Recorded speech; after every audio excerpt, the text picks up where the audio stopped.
जय हिंद फ्रेंड्स। जैसे कि देखिए यहाँ पे हम लोग बिहारी जी की जो दोहे हमारे पाठ्यक्रम में बिहारी रत्नाकर के आरंभिक 100 पद जगन्नाथ दास रत्नाकर के लगे हुए हैं, तो वही हम करवा रहे हैं। और उस क्रम में अगर देखें तो आज 61 नंबर का जो दोहा है वो आपके समक्ष प्रस्तुत है। यहाँ पे देखिए लेखक जो है इस दोहे के माध्यम से क्या कह रहे हैं कि बंधु भय का दीन का, एक तरीके से वो कह रहे हैं कि बंधु भय का दीन के काको तारे रघुराए, टूठे टूठे फिरत हो झूठे बिरत कहाए। टूठे प्रसन्न विरद यानी यश। प्रस्तुत दोहा जो कि सर्वश्रेष्ठ कवि बिहारी लाल जी की रचना से सही से उद्धृत है। प्रस्तुत दोहे में एक भक्त द्वारा अपना उद्धार ना होने पर भगवान को वक्र वचन कहा गया। वक्र वचन यानी जब टेढ़ा वचन बोला जाता है कि जिनसे हम कहीं ना कहीं अपने आराध्य को मानते हैं, तो कभी कभी दुखी होते हैं तो फिर हम एक तरीके से वक्रतापूर्ण बातें भी करते हैं। तो वही है कि भक्त कहता है कि हे रघुराई अर्थात हे रामचंद्र जी, तुम किस दीन के बंधु हुए और किस पापी का उद्धार तुमने किया।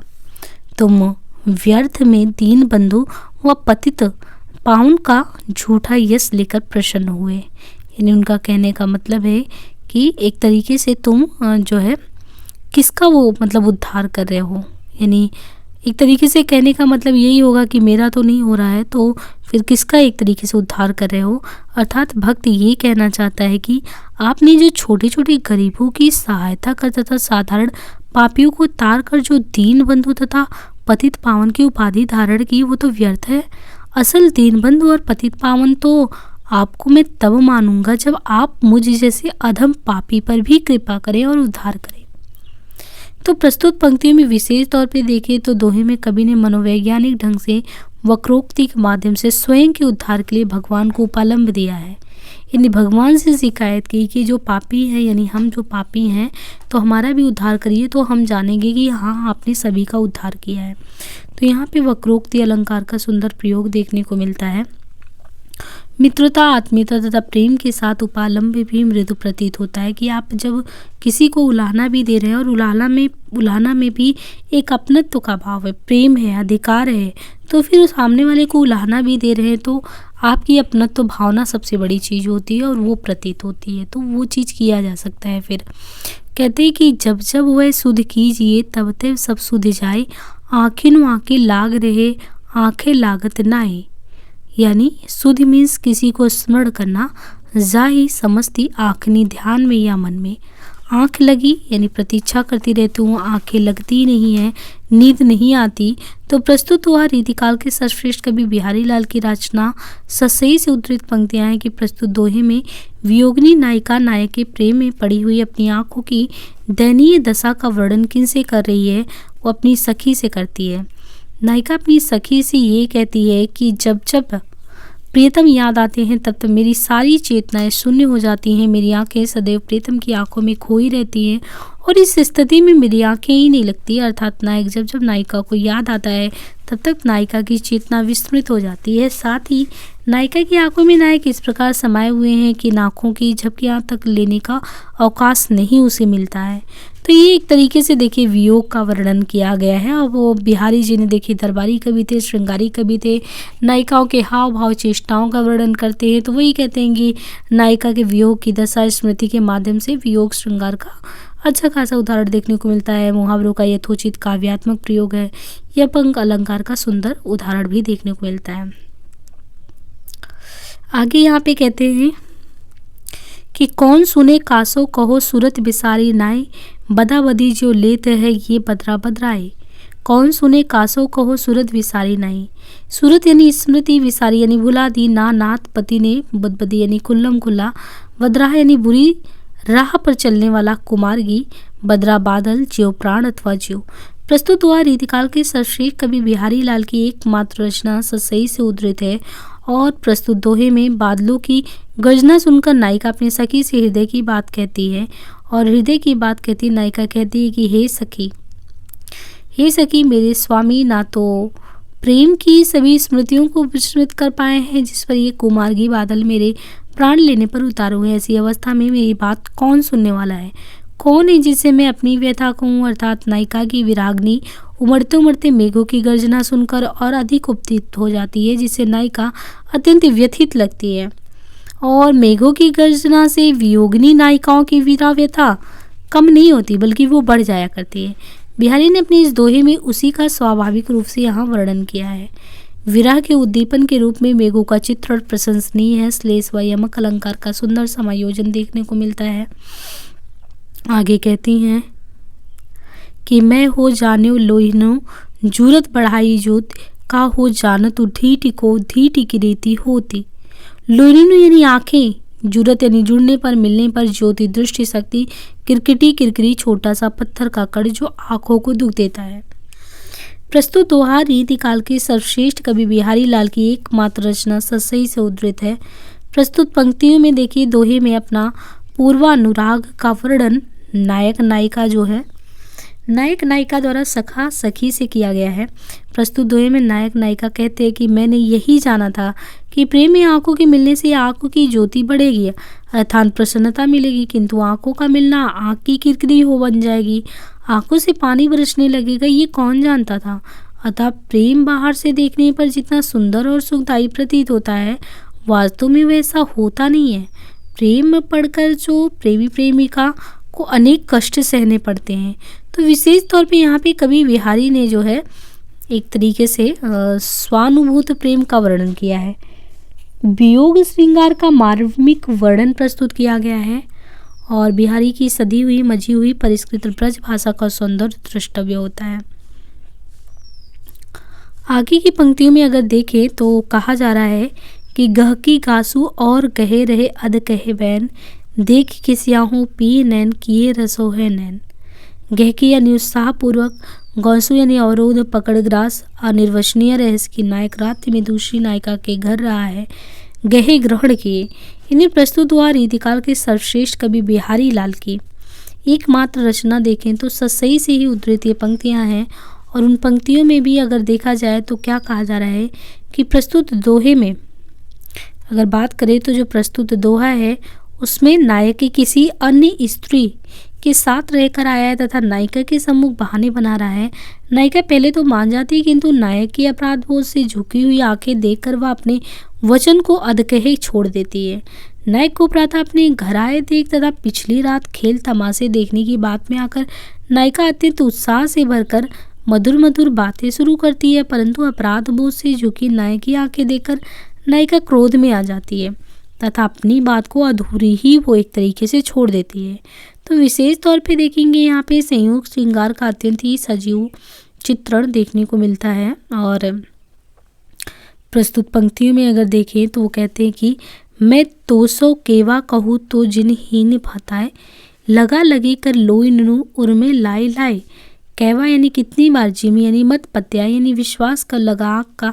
तो प्रस्तुत दोहा जो है इस दोहे में नायिका के विरह का चित्रण हुआ है, जहां उसे नायक के अनुराग में पड़ने से उपजे विरह दुखों के कारण का उल्लेख कर रही है। तो सखी के अनुसार नायिका अपनी विरह स्थिति का स्वयं उत्तरदायी है, यानी नायिका जो आज विरह में उत्पीड़ित है तो वो खुद उस पीड़ना के पीछे है। कैसे? देखिए सखी कह रही कि सखी नायिका से कह रही कि मैंने तो उसे कहा था, तुझे चेताया भी था कि नायक के अनुराग प्रेम में मत पड़।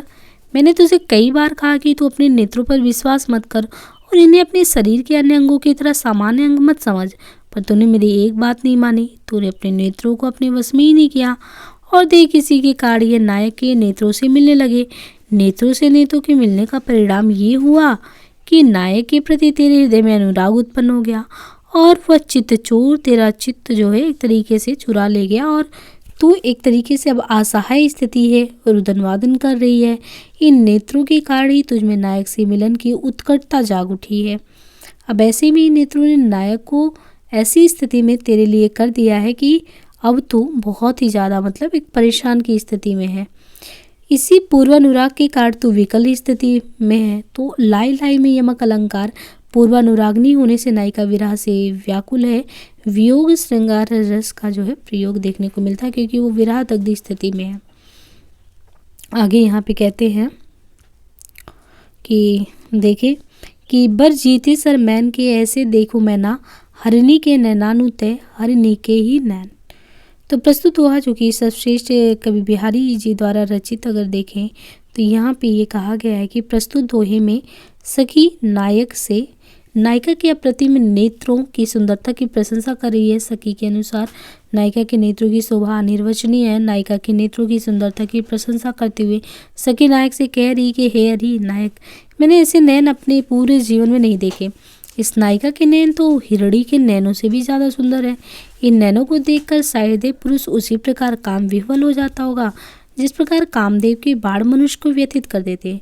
अर्थात इन नैनों की शोभा इतनी अनिर्वचनीय है कि ये सरलता से किसी भी पुरुष को मिलने के लिए उत्तेजित कर सकते हैं। हिरणी के नैन भी किसी को मोहित करने का इतना सामर्थ्य नहीं रखते जितना सामर्थ्य नायिका के नेत्रों में है। ऐसे नैन मैंने कभी कहीं नहीं देखे। विशेषता तो यहाँ पे एक तरीके से देखें कि नायिका का जो अंग उपांग है, केवल नायिका के नैनों की सुंदरता का बखान किया गया है। यह रीतिकालीन नक्सिक वर्णन पद्धति का अंग है जिसके तहत आंखों की सौंदर्य का वर्णन कवि ने किया है। पूरे दोहे में यमक और प्रतीप अलंकार विद्यमान है। यहाँ हरि शब्द ईश्वर के लिए प्रयुक्त ना होकर नायक के लिए प्रयुक्त हुआ है। ब्रजभाषा का सुंदर प्रयोग देखने को मिलता है। आगे देखिए ये कहा जा रहा है कि थोरे ही गुण रीचते बिसराई वह बानी, तुमहु कान्हा मनो भयो आज कलह की दानी। तो प्रस्तुत दोहे में कहा गया है कि किसी कला प्रेमी रसिक राजा के माध्यम से कभी बड़ी चतुरता से थोड़े से गुणों पर रीझने वाले श्री कृष्ण को अपने पर यानी कभी पर ना रीझने की उलाहना दे रहा है। वस्तुतः ये दोहा द्विअर्थी, इसका एक अर्थ श्रृंगार परक है, दूसरा इसका देखे तो भक्ति परक भी है। व्याख्या की पंक्तियों में अगर देखेंगे तो यहाँ पे ये दिखता है कि नर्तकी को उपयुक्त धन ना देने पर द्वितीय उपालंब देते हुए नायक से कह रही है कि हे कला प्रेमी रसिक, तुम तो पहले साधारण नर्तकी को भी प्रसन्न होकर प्रचुर धन दे देते थे, परंतु अब कदाचित तुमने पुरानी आदत छोड़ दी है क्योंकि तुमने नृत्य की स्वामिनी प्रसिद्ध गुणवती नर्तकी को बहुत कम धन दिया। मानो अब तुम गुण के आधार पर नहीं, चाटुकारिता के आधार पर धन देने लगे हो। तो इस तरह कवि श्री कृष्ण को स्वयं पर ना रीझने के कारण उलाहना देते हुए कह रहा है कि हे श्री कृष्ण, पहले तो तुम थोड़े से गुण थोड़ी सी भक्ति पर ही रीझ जाते थे, कदाचित अब तुमने वो प्रवृत्ति छोड़ दी है या भुला दी है।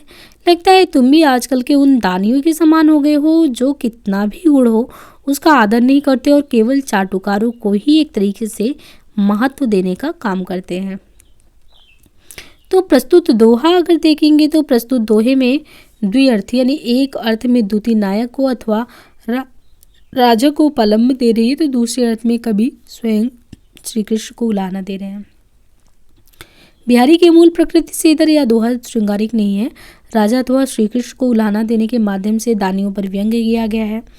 गुण और चाटुकारिता के महत्व में भेद वर्तमान का सत्य जहाँ गुण गौड़ हो गया है और चाटुकारिता यहाँ पे एक तरीके से प्रमुख दिखता है। आगे अंग अंग नग जगमगत दीप सिखासी दे, दिया बढ़ाए हो रहो बड़े उजियारे उगे। यदि बढ़ाना एक तरीके से इसमें देखिए कि प्रस्तुत दोहे में नायिका के सौंदर्य का वर्णन द्वितीय सखी से नायक कर रही है। नायक इस दोहे में नायिका के रूप की आभा मूल रूप से व्यंजित हुई है। देखिए यहाँ पे सखी नायक से क्या कह रही है, तो नायक से सखी ये कह रही है कि नायिका ने नग जड़े हुए आभूषण धारण कर रखे हैं जिस कारण उसकी देह आभूषणों में भी जड़े हुए नगों से दीपशिखा के समान दीप्यमान हो रही है, जगमगा रही है। नायिका की देह की आभा का प्रकाश इतना है कि घर में दीपक बुझा देने पर भी प्रकाश रहता है। तो विशेष तौर पे देखें तो अंग अंग में पुनरोक्ति प्रकाश अलंकार नायिका वासक सज्जा प्रथमावतारणी एक तरीके से यवना मुग्धा है। नायिका के रूप सौंदर्य का अतिशयोक्ति वर्णन यहाँ पे देखने को मिलता है कि पूरे दोहे में विरोधाभास विभावना और अतिशयोक्ति अलंकार विद्यमान है। दोहे में ब्रज भाषा की गतिशीलता प्रौढ़ता और लालित दर्शनीय होता है, यानी दर्शनीय एक तरीके से छटा बिखेरता है। छुटी न शिशुता की झलक झलक्यो जोबन अंग, दीपति देह दुहन मिले दीपति ताफता रंग। प्रस्तुत हुआ महाकवि बिहारी लाल द्वारा विरचित बिहारी सही से लिया गया है। नवयौवना नायिका के रूप का वर्णन किया गया है। नायिका ने अभी अभी यौवन प्राप्त किया है, इसलिए उसमें शिशुता की झलक है, अर्थात आचार व्यवहार में छोटे बच्चों सी सरलता है, परंतु उसके शरीर से यौवन झलकाने लगा है, अर्थात वो अब एक तरीके से यौवन की स्थिति को प्राप्त कर सकी है। और ऐसे में नायिका ने यवन का सौंदर्य प्राप्त कर लिया। इन दोनों के मिल जाने से नायिका में ताफ्ता, एक प्रकार का रेशमी कपड़ा जिसे ताफ्ता कहते हैं, उसे बनाने में, ताने व बाने में अलग अलग रंग के धागों का प्रयोग होता है। कपड़े की भांति दीप्ति उत्पन्न हो रही है। आगे कहते हैं कि काव्य सौंदर्य की दृष्टि से देखा जाए तो यहाँ पे रीतकालीन श्रृंगार बोध की अभिव्यक्ति हुई है। अनुप्रास अलंकार की छटा विद्यमान है। शब्दों की संगत राशि में बिहारी का कोई जवाब नहीं है। दोहे का एक एक शब्द चुना हुआ प्रतीत होता है और उसकी जगह दूसरा शब्द नहीं रखा जा सकता। आगे की पंक्तियों में अगर देखें तो यहाँ पे कहते हैं कि कब को टिरत दीन रट होत न श्याम सहाय, तुमहु लागी जगत गुरु जग नाही जग बाए। टिरतु यानी बुला रहा हूँ, आह्वान कर रहा हूँ, रट पुकार रहा हूँ। प्रस्तुत दोहा जो कि रीतकाल के सर्वश्रेष्ठ कवि बिहारी लाल की रचना सही से उद्धृत है। प्रस्तुत दोहा में बिहारी की मूल श्रृंगारिक प्रवृत्ति से इधर भक्ति से संबंधित, जिसमें कवि भगवान के बदले स्वभाव के कारण उन्हें उल्हाना दे रहे हैं। कवि के अनुसार भगवान को संसार की हवा लग गई है। जिस प्रकार संसार दीनता भरी पुकार जो है एक तरीके से अनसुनी कर देता है, वैसे ही भगवान भी अब भक्तों की दीनता भरी पुकार अनसुनी करने लगे हैं, यानी एक तरीके से शिकायत है यहाँ पे।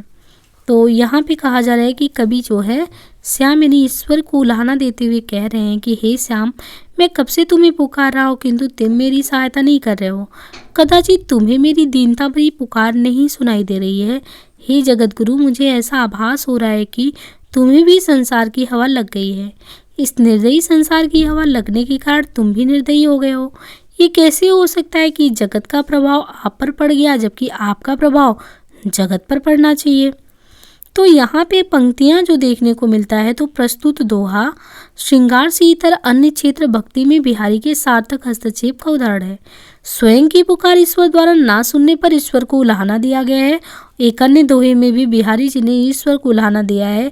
बंधु भय का दीन के कातार्यो रघुराए, टूठे टूठे फिरत हो झूठे विरत कहा। ये प्रस्तुत पंक्ति ऊपर आया था कि बंधु भय का दीन का कातौरो रघुराए, टूठे टूठे फिरत हो झूठे विरत कहा। मतलब अगर एक तरीके से आप जो है अच्छे काम वालों को तो अच्छा आप कर ही रहे हो, प्रभु हो, तो उन पे तो आपका कृपा हो ही जाता है। ऐसे लोगों पे भी कृपा करो जो कृपा के पात्र नहीं हो, तो मैं आपको कुछ समझूं।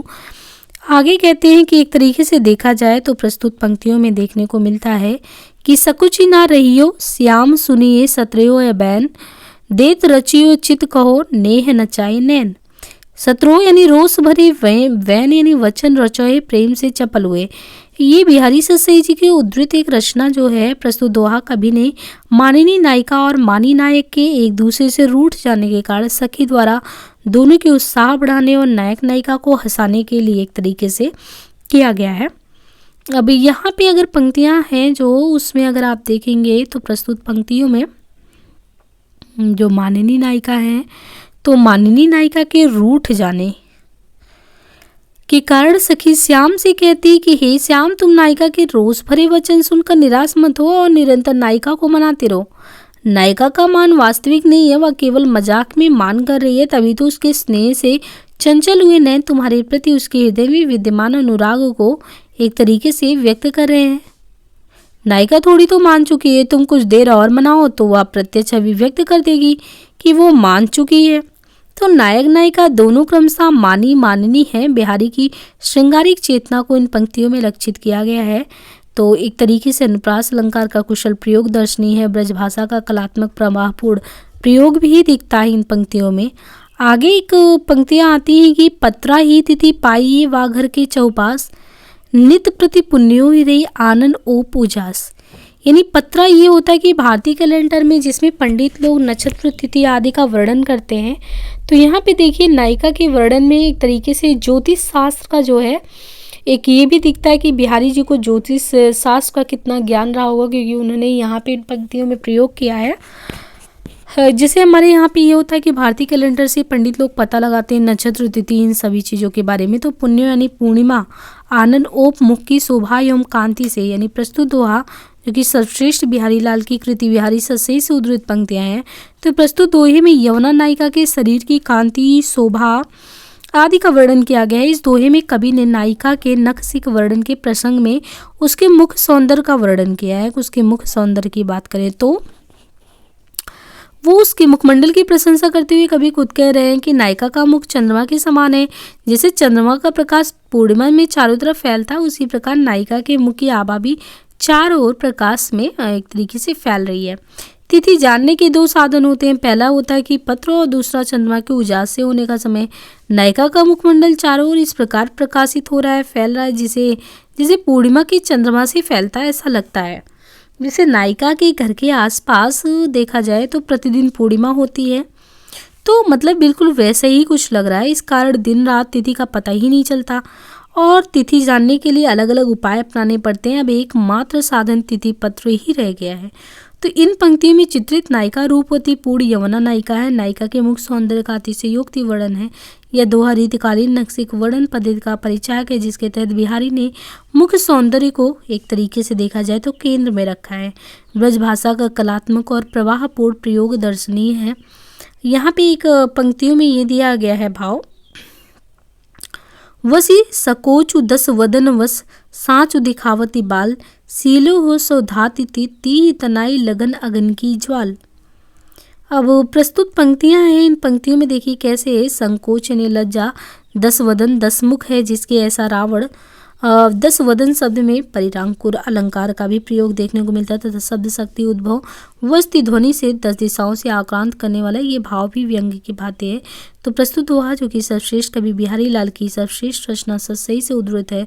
प्रस्तुत दोहे में पूर्वानुरागनी नायिका की दशा का वर्णन हुआ। ये कथन सखी नायक से कह रही है कि जब नायक नायिका के पास था तो वह संकोच के कारण नायक से अपने प्रेम को छुपाए रही, पर अब नायक के प्रति उसका अनुराग जो है वो बढ़ गया है, जिसे संकोच नहीं दबा सकता। नायक से ना मिल पाने के कारण नायिका विराग्नि में जल रही है। सखी द्वारा नायिका की अनुराग्नि का वर्णन करता हुआ कवि कह रहा है कि जब नायक नायिका के पास था तो संकोच ने उसे नायिका को 10 दिशाओं से घेर रखा था, जिस कारण वह नायिका को अपने प्रेम का परिचय देने में असमर्थ रही। वह संकोच ही तो था कि वह संकोच के जाल से बाहर निकलकर प्रेम की अग्नि में जल रही थी। उसकी विराग्नि उसके प्रेम में वास्तविक भाव को उसी प्रकार प्रकट कर रही है जिस प्रकार अग्नि ने सीता के शुद्ध प्रेम को एक तरीके से अभिव्यक्त किया है। तो विशेष तौर पर इन पंक्तियों की बात करें तो इन पंक्तियों में अगर देखा जाए तो बिहारी के दोहों में संयोग वर्णन की प्रधानता है और वियोग वर्णन भी अपने भीतर संयोग वर्णन को धारण किए हुए होता है, किंतु उस दोहे में विशुद्ध वियोग वर्णन हुआ है। सीता के प्रेम से दोहे में वर्णित नायिका के प्रेम की तुलनाओं से सात्विकता और आभा प्रदान करता है। पूरे दोहे में रूपक अलंकार है। पूर्वानुरागनी नायिका के वास्तविक प्रेम का वर्णन किया गया है। प्रस्तुत दोहा बिहारी की भाषा की समाहार शक्ति का सुंदर उदाहरण है। आगे की पंक्तियों में देखें तो जो न जुगति पिए मिलन की धुरी मुकति मुह दीन, जो लाही संग सखन ते धरक न रहू नी। जुगति यानी युक्ति, मुकति मुक्ति, सजन पति देव। एक तरीके से बिहारी सही रचना से जो उद्धृत पंक्तियां हैं ये उक्तियां गोपियां उद्धव से ये कह रही। हिंदी साहित्य में गोपी उद्धव संबंध प्रसिद्ध रहा है। इन्हें हिंदी साहित्य में अगर भ्रमर गीत सार में देखेंगे तो किस तरीके से गोपियों का एक उद्धव से लगातार चर्चा होता रहता है, वाद संवाद की स्थिति होती है और वो हिंदी साहित्य संसार में बहुत ही ज़्यादा एक तरीके से पंक्तियों के माध्यम से जो कौतूहलता है, जो बातों को कटाक्षपूर्ण शब्दों में बयां करना है, तो वो बहुत ही अद्भुत है। पढ़ने में भी एक कह सकते हैं कि उनका जो उल्हाना है कृष्ण जी के प्रेम के प्रति, एक तरीके से अपनत्व जो था उनसे, उनके लगाव के प्रति उनको छोड़ के जाने का, तो वो उपालंब का भाव ही एकदम मिलकर अलग ही टाइप का है। तो वही चीज़ यहाँ पे कह रहे हैं कि उनका उद्धव जो संवाद है वो बहुत प्रसिद्ध रहा है। श्री कृष्ण से दूर विराज झेल रही गोपियाँ उद्धव से कह रही कि हे यदि मुक्ति प्रियतम की प्राप्ति का उपाय नहीं है तो मैं ऐसी मुक्ति को नहीं मानती, अर्थात हमें ऐसी मुक्ति अस्वीकार है। यदि आपके पास मुक्ति का ऐसा उपाय है जिसमें हमें एक तरीके से प्रियतम का साथ प्राप्त हो तो हमें स्वर्ग जाने का कोई लाभ नहीं है। हम बिना किसी डर के, बिना सोचे समझे नरक में जाने को भी तैयार। तो अटूट प्रेम है ये, जो न जुगति मुगति मुँह दिन में तिरस्कार अलंकार देखने को मिलता है। एक अटूट प्रेम की मिसालता को पेश करती हैं यहाँ पे। प्रेम केवल प्रिय का साथ चाहता है, चाहे परिस्थितियाँ कैसी भी हों, ये अभिव्यक्त हुआ है। गोपियों की प्रिय से मिलन के उत्कट का सुंदर जो है चित्रण है। प्रेम और प्रिय के प्रति संपूर्ण समर्पण भाव और एक निष्ठता की अभिव्यक्ति भी दिखती है। कलात्मक और प्रवाहमयता के दृश्य से ब्रजभाषा पर बिहारी की ठोस पकड़ दिखाई दे रही है। आगे देखिए यहाँ पे पंक्तियों में उद्धृत है, चमक तमक हासी ससक मसक झपट लपटानी एहि जी रति सोरति मुकति और मुकत अति होनी। तो यहाँ पे है चमक यानी अंगों की चपलता से संचालित करना, तमक उत्तेजित होना, ससक सीसक मसक अंगों का ऐसे गर्दन करना कि वस्त्र फट जाए। तो प्रस्तुत दोहा रीतिकाल के सर्वश्रेष्ठ कवि सस्सई के द्वारा ही बिहारी सस्सई से लिया गया। प्रस्तुत दोहे में कोई काम प्रेमी रति की प्रशंसा कर रहा है, वस्तुतः वह रति की मुक्तिपरक परिभाषा दे रहा है। और रति की प्रशंसा करते हुए काम प्रेमी कह रहा है एक तरीके से कि जिस रति में अंगों की शीघ्रता से चंचल करना हो, उत्तेजित होना हो, सिसकने की क्रियाएं हो, मसक अंगों को हो, झपट कर लिपट जाना हो, वास्तव में ऐसी रति ही मुक्ति है, आनंददायिनी है। ऐसी रति से मिलने वाली मुक्ति के अतिरिक्त अन्य मुक्ति हानिकारक होती है। प्रस्तुत दोहे में कवि ने रति के बाहोपचार तथा उसकी मनोवैज्ञानिक पृष्ठभूमि का अच्छा चित्रण यहाँ पे खींचा है। और एक तरीके से देखिए जिस तरीके से इन्होंने श्रृंगारिक हाव भाव से कि कैसे उनकी स्थितियां हैं उनको भी यहाँ पे व्यक्त किया है। कवि ने रति विशेष को मुक्ति माना है। यहाँ कवि की घोर श्रृंगारिक दृष्टि देखने को मिलती है। रीतिकालीन श्रृंगारिकता की दैहिकता, मानसिकता और स्थूलता इन पंक्तियों में मुख्य रूप से प्रकट हुई है। पूरे काम व्यापार को मात्र एक दोहे में अभिव्यक्त कर देना कवि की उत्कृष्ट समाहार शक्ति का परिचायक है। भाषा में लय और प्रवाह का गुण विद्यमान है तथा ब्रज भाषा पर कवि का अधिकार जो है वो दर्शनीय है। क्रिया रूपों पर बिहारी का अद्भुत अधिकार रहा है, जिसे इन पंक्तियों में भी देखा जा सकता है। दोहे के पूर्वार्ध में आसंगति अलंकार जो है वो देखने को मिलता है। मोहु सौ ताजी मोहु दृग चले लगी उहिम गैल, छिनकु छवाई छवि गुरु डारी छले छबीले नैन। तो यहाँ पे देखिए कि इन पंक्तियों में है प्रस्तुत पंक्तियाँ दो प्रस्तुत दोहा हैं जो कि रीतिकाल के सर्वश्रेष्ठ कवि बिहारी लाल की एकमात्र रचना सस्सई से उद्धृत है। यहाँ उक्ति पूर्वानुरागनी नायिका सखी से कह रही है, नायक की छवि ने नायिका के नेत्रों को ठग लिया है और अब नायिका के नेत्र नायक की छवि की ओर चलते जाते हैं। और इस ठगने की क्रिया में कवि ने अपने युग में प्रचलित गुड़ की डली वाली वासीकरण की प्रतिक्रिया का सहारा लिया है। नायिका सखी से कह रही है कि क्षण मात्र अपनी छवि के दर्शन कराकर नायक ने मेरे नेत्रों को एक तरीके से ठग लिया है। अब मेरे नेत्र मेरे नहीं रहे, अर्थात वह नेत्र मुझे छोड़कर नायक की छवि के पीछे ठगे से चले जाते हैं। ऐसा लगता है मानो नायक ने अपनी छवि रूपी गुड़ की डली से मुझे स्पर्श करके मेरे नेत्रों पर वशीकरण कर दिया है, जिस कारण मेरे नेत्र मेरे नहीं रहे और जिस मार्ग पर नायक गया उधर भागे ही जा रहे हैं। तो यहाँ पे देखेंगे कि एक तरीके से प्रस्तुत पंक्तियों में पंक्तियों में अगर देखने को है तो बिहारी के युग में प्रचलित ठगों द्वारा अपनाया जाने वाला गुड़ की डली का उपाय प्रकट हुआ है। लोक जीवन में प्रचलित इस धारणा का बिहारी ने रचनात्मक उपयोग किया है। नेत्रों का मानवीकरण किया गया। दृग चलते लगी हुई गैल रूपक अलंकार से नायिका की अति से मोहकता व्यंजित हुई है। नायिका पूर्वानुरागनी मुग्धा है। पूरे दोहे में अनुप्रास अलंकार की आकर्षक छटा देखने को मिलती है। आगे है पंक्ति में, कंज नयनी मंजुन किए बैठी व्योरति बार, कंज यानी अंगुरी बीच थिटी दे चितवत नंद कुमार।